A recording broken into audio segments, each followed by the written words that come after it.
Hey buddy, hope you're traveling well. I think we've traveled enough in the plane, so I think it's time to get to the mountains.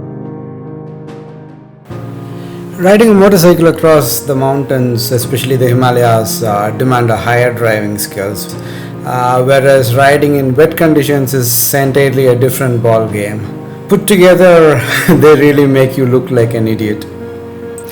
Unlike the ride between Delhi and Rishikesh, this one started with rains and obviously slushy roads. So once the road is slushy, you could hardly cross above anything above 30 kilometers per hour on sleek tires. So the safest time to ride in raining mountains is between 6 a.m. to 6 p.m. because after which things could get very hairy very soon. The mountains will eventually teach you the difference between courage and insanity. So the more you drive in the mountains, the less stupid you will be on road. The day's target was to reach Govindghat, which was about 270 kilometers from Rishikesh. There are two landslide hotspots. One is Biasi and the other one is Pipalkoti. Unfortunately, both are at the start and at the end of the highway. So which means if one of them breaks loose, you're stranded in between. The Rishikesh Badrinath road was cut off for about 4 days before I started the journey, and it opened only a day before. My friends in Joshimath, they warned me of extended delays to be expected, as they've seen quite a lot of folks who planned a Garhwal trip during the Independence Day weekend. So they got stuck in between Pipalkoti and Biasi for days together, and without reaching Joshimath, they had to head back home. And that's one of the reasons why it's always advised to have 1 or 2 backup days for every Himalayan trip. The mountains and chai, so that's a match made in heaven. By the way, in my opinion, tea is a beverage, whereas chai is an experience. In the mountains, at almost every dhaba that you come across, you get 2 things for $10: chai and a balcony view, which is absolutely unparalleled.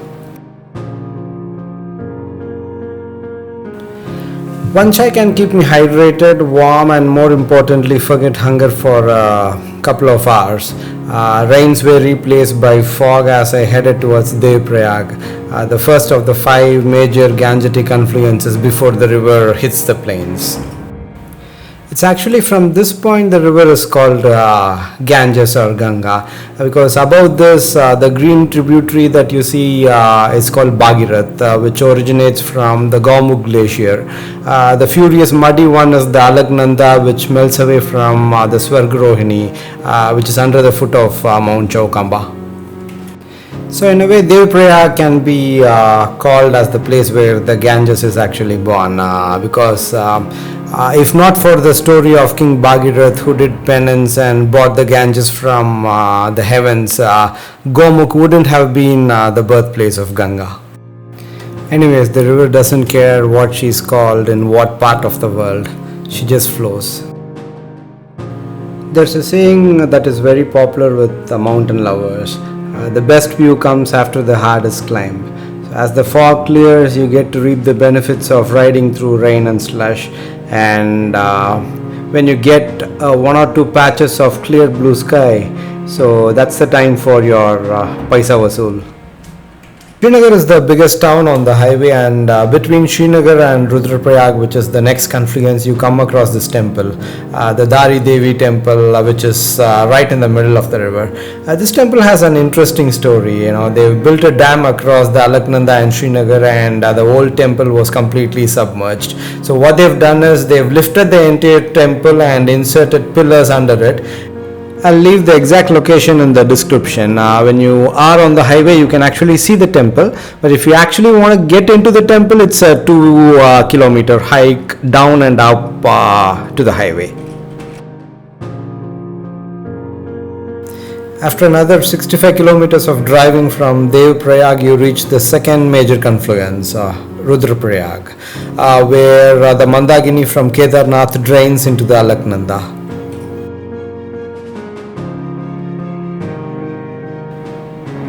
The Rishikesh Badrinath road is flooded with tourists every summer.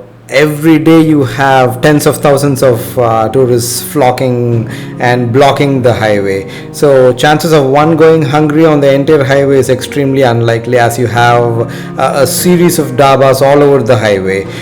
Though there are a few joints that are worth a mention. One of them is definitely Hotel Vijay Raj, and I've always had either my breakfast or lunch there. So the exact location is in the description, and if you cross Rudraprayag around lunchtime, you got to taste their bendi, I mean the lady's finger fry. It's a delicacy there. And the views, of course, I don't have to explain. One of the biggest rewards of driving this highway in monsoon are definitely the waterfalls. Most of them are seasonal, which means they dry out in summer, but come monsoon, they're all around you.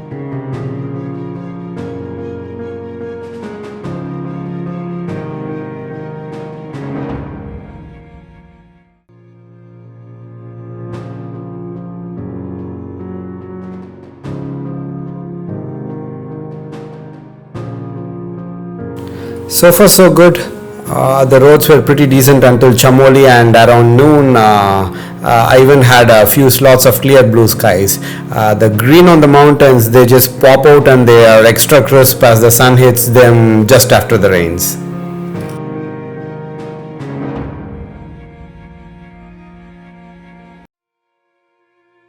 I experienced a peculiar problem while driving on the mountains. You can seldom speed. Sometimes it's the roads that slows you down, but the other times it's the mountains themselves.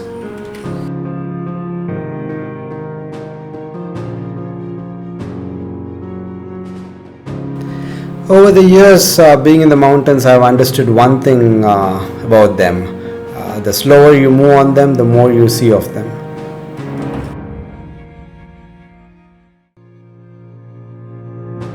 Any river in the Himalayas that make you drive like mad is ironically called Pagal Nala. So this is the one, and there is one more in Spiti. Both live up to their name like bloody well.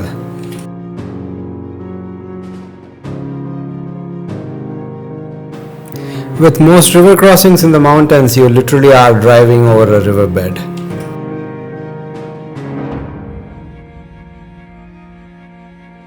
Once you see people walking in the middle of the road, well, you already know that there's a landslide at the other end of the road.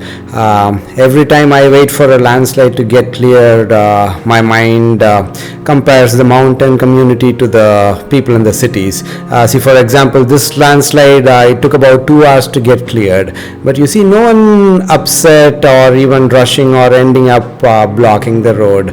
Whereas in the cities, we don't have the patience for one green signal to turn from red. Well, I guess me feeling safer in the mountain than the cities is sort of justified.